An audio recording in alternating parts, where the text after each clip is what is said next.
Thank you, sir. Thank you for sharing a lot of information about him.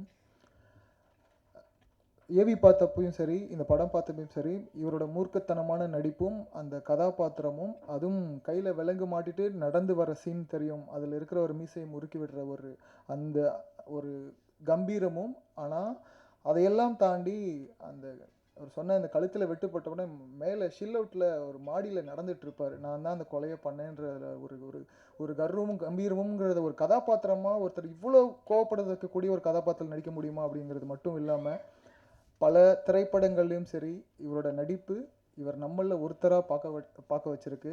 இவரோட எழுத்தும் அப்படி தான். திரு வேலராமமூர்த்தி ஐயா அவர்கள் விக்ரம் சுமார் அவர்கள் குறித்து சில நினைவுகளை பகிர்ந்து கொள்வதற்கான நேரம் இது.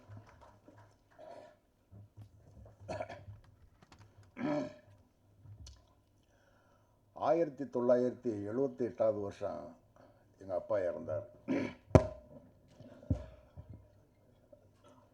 2018 வருஷம் 40 வருஷம் கழிச்சு எங்கள் அம்மா இறந்தாங்க. 2025 விக்ரம் சுகுமார் இறந்திருக்காரு. எப்படி என்னுடைய தாய் தகப்பனை நான் நினைவு கூறுவனோ அதுபோல் தான் எனக்கு விதை போட்ட நீர் ஊற்றிய நான் அவருடைய 2016 வருஷம் நான் கிடாரி ஷூட்டிங்கில் இருக்கேன் கோயில்பட்டியில். ஏப்ரல் 12 அவர் பிறந்த நாள். அன்றைக்கி அங்கேருந்து அவருக்கு ஒரு பதிவு போட்டேன். இன்று நான் உண்ணும் ஒவ்வொரு சினிமா படுக்கையிலும் விக்ரம் சுகுமாரன் பெயர் எழுதப்பட்டிருக்கிறது. அப்படி எங்கள் அப்பாவை பற்றி நான் என்ன பேசிட முடியும்? எவ்வளோ பேச முடியும்? எங்கள் அம்மாவை பற்றி நான் எவ்வளோ பேச முடியும்? அது மாதிரி தான் விக்ரம் சுகுமாரனை பற்றி அவ்வளோ பேசும். மலையாளி கூட்டத்தை பற்றி அவ்வளோ பேசும். என்னுடைய முதல் படமாக February 1 2013 வருஷம் February 1 முதல் நாள் நான் ஜிவி பிரகாஷ் எல்லாம் குத்துவிளக்கு ஏற்றலாம் குன்னூரில் தேனியில். அன்றைக்கி எனக்கு பிறந்த நாள். நான் மறந்துட்டேன். ஃபேஸ்புக்கில் பார்த்துட்டு விக்ரம் சுகுமாரன் ஒரு பெரிய ஏற்பாட்டை பண்ணி கேக்கு வெட்ட வச்சு மாலைகளில் போட்டு ஷால் போட்டு அன்னைக்கு தான் நான் முதல்ல ஃபஸ்ட் டே ஷூட்டு 61வது வயசு எனக்கு இருந்தேன்னா எல்லோரும் சொல்லுவாங்க சினிமா அந்த கேமரா ஃபியர் அப்படி இப்படின்னா பொதுவாக எல்லோரும் சொல்கிறது உண்டு. எனக்கு அது இல்லை. காரணம் என்னென்னா விக்ரம் என்னை நடிக்க விடலை. நான் நடக்கிறத ரசித்து எடுத்தார். நான் என்னுடைய ஒவ்வொரு அசைவுமே அப்படி பதிவு பண்ணார். அது அப்படி செய்யுங்க சார் இப்படி செய்யுங்க சொன்னதே இல்லை. எனக்கு மட்டும் என்னை ரசித்து எடுத்தார். அதனால் எல்லோரும் சொல்லுவாங்க மலையாள கூட்டத்தில் நான் வாழ்ந்தேன். இது முதல் நாள் போகிறோம். தேனி கூப்பிட்டு விட்டால் நான் முடியெல்லாம் நிறைய வச்சுருந்தேன். ஒரு ஆஃபீஸு மாடியில் ஆஃபீஸு கதையை சொன்னார். கதையை சொல்லிவிட்டு சார் கொஞ்சம் முடியை வெட்டிக்கலாமா சார்? சரி வெட்டிக்கலாம். அங்கே லோக்கலாக அங்கே ஒரு இதை கூட்டிகிட்டு வந்தார் முடி வெட்டுறவரை. நான் இங்கேருந்து சென்னையிலேருந்து போன அனுப்பில் போய் சேரில் உட்காந்து தூங்குனா போட்டு வெட்டிக்கிட்டு இருக்காரு. கடைசியில் நான் தூங்கிக்கிட்டே இருக்கேன். அவர் என் காதில் விழுந்துரும்னு இன்னும்னு பின்னாடின்னு சொல்லிக்கிட்டு இருந்தாராம். ஒட்டை அடிச்சுட்டாங்க. முடிஞ்சு சார் பாருங்கள் சார். நான் கண்ணாடியை கொடுத்தா சரி, கண்ணாடியை கொடுத்தா மொட்டை அடிச்சுட்டாங்க. நான் ஏற்கனவே உங்களுக்கு எல்லாருக்கும் நல்லா தெரியும் தமிழ்நாட்டு எழுத்தாளர்களுக்கு வீட்டில் எவ்வளோ மரியாதை இருக்கும். இல்லை போய் சோழனா பையா போட்டு சுற்றிக்கிட்டே அலைகிறாரு. எல்லா வீட்லேயும் எழுத்தாளர்களுக்கு அவ்வளோ மரியாதை. ஏன்னா வருமானம் பிள்ளைங்கள. இப்போ என்னையா இப்படி ஒட்டை வெட்டிவிட்டியா? நான் வீட்டுக்கு போனால் கஞ்சி கிடைக்காதையா அப்படிங்கிறேன். சார் ஃப்ரேமில் பாருங்கள் சார் அப்படிங்கிறார். முடியை வெட்டிட்டு கூட்டிகிட்டு போகிறாரு அந்த குன்னூர். அந்த ஷூட்டுக்கு 2 நாளைக்கு முன்னாடி ஒரு டெஸ்ட் ஷூட் மாதிரி. அங்கே போய் கையில் வேல்கம்பை கொடுத்து அந்த வேட்டிகளை கட்ட விட்டு தெருவிலேயே நடந்து வர சொல்கிறார். சொல்ல செய்கிறேன் நான். ஷூட்டை ஆரம்பித்தா ஒரு நாள் ஆகிருக்கு, 2 நாள் ஆகிருக்கு. அந்த குன்னூரில் ஒரு பெரிய வீட்டில் கீழே ஷூட் போய்கிட்டு இருக்கு. எனக்கு முடிஞ்சு நான் மேலே உட்காந்துருக்கேன். ரூமு தனியாக உட்காந்துருக்கேன். யாருமே இல்லை. ஒரு சேர் கிடஞ்சி உட்காந்துருக்கேன். நான் முடிவு பண்ணிவிட்டு 2-3 நாளே சினிமா நமக்கு ஒத்து வராது. என்ன ஏன்னா இது வேறு மாதிரி இருக்குது, 3 வகையான சாப்பாடை போடுறேன் அப்படின்ட்டு கிளம்பிட வேண்டியதான் அப்படின்னு நானாக முடிவு பண்ணிவிட்டு சேரில் போய் உட்காந்துருக்கேன், தனியாக உட்காந்துருக்கேன். சாயங்காலம் சொல்லிவிட்டு கிளம்பிடுவோம். ஜெமினி கணேசன் சுருளிராஜனும் பண்ண டைரக்டர் இளவரசன் என் மகனாக நடிக்கிறார் அந்த படத்தில். அவர் தச்சியில் மேலே ஏறி வந்தால் என்ன சார் தனியாக உட்காந்துருக்கிய? இல்லை இளவரசு, எனக்கு ஒத்து வரல சினிமா, நான் கிளம்ப போகிறேன். டைரக்டர்கிட்ட சொல்லிட்டு போகிறதா சொல்லாமல் போகிறதா யோசிச்சுக்கிட்டு கேட்டார்.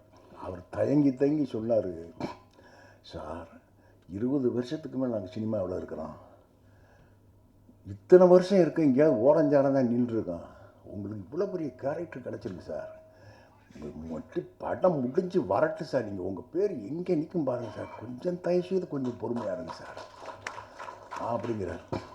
நான் அவர் சொல்கிற அரையும் குறையுமா வாங்கிட்டு என்னடா அப்படின்னு உட்காந்துருக்கேன்.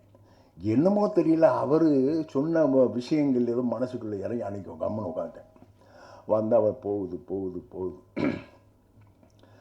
போச்சுன்னா வந்து நின்றுச்சு, எல்லாமே பார்த்தோமே, அப்படி கொண்டு நிறுத்திச்சு. நேஷனல் அவார்டு ஃபைனல் ரவுண்டில் ஒன்று நிறுத்தினேன். மலையாளி கூட்டில் அந்த கேரக்டர் கொண்டு நேஷனல் ஃபைனல் ரவுண்டில் இருக்குன்னு டெல்லியிலும் நிருப்பமான ஒரு லேடி ஃபோன் பண்ணுது. 18ஆம் அனௌன்ஸ் பண்ண போகிறோம் அப்படின்னு 16ஆம் ஃபோன் வருது, வெளியே சொல்லிடாது இன்னும். எனக்கு இல்லை, டைரக்டருக்கு ப்ரொடியூசருக்கு வந்திருக்கும் நினைக்கிறேன். சொல்கிறாங்க 18ஆம் வரப்போகுது, முதல் படம் எடுத்த உடனே நேஷனல் அவார்டு அடித்தா எப்படி இருக்கேன், பார்த்துக்கிட்டே இருக்கேன். டிவியில் ஸ்க்ரோலில் ஒரு மராட்டி நடிகனுக்கு ஓடும் அந்த அவார்டு, ஏதோ பாலிட்டிக்ஸ் பண்ணியிருக்காங்க.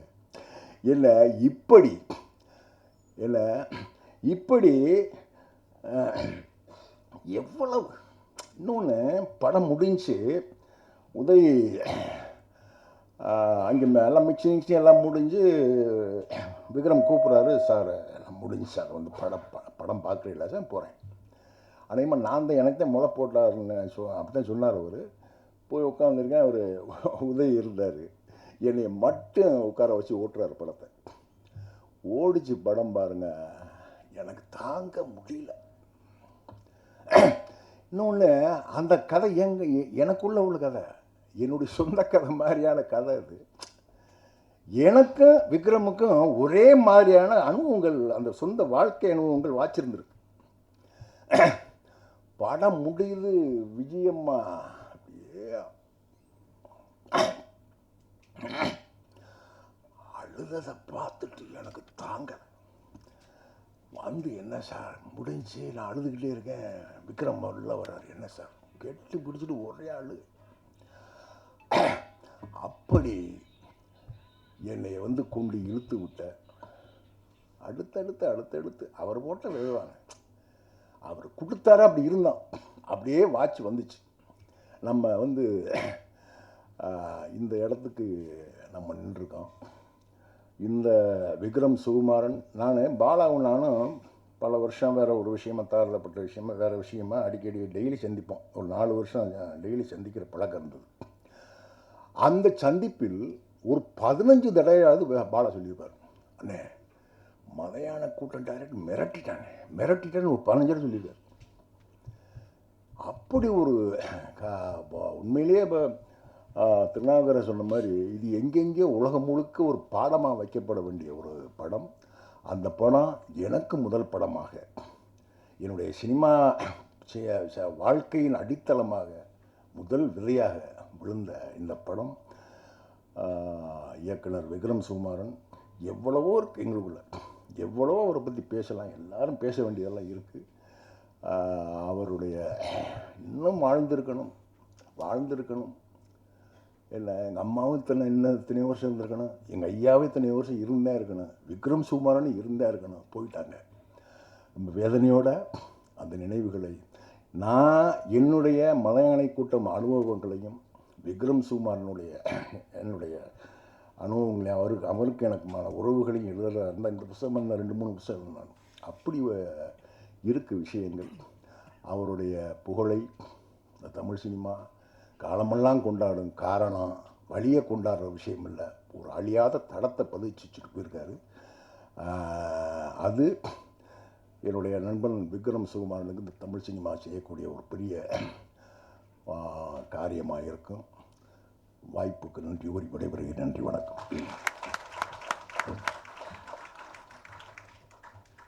அருமையான நினைவுகளை பகிர்ந்து கொண்ட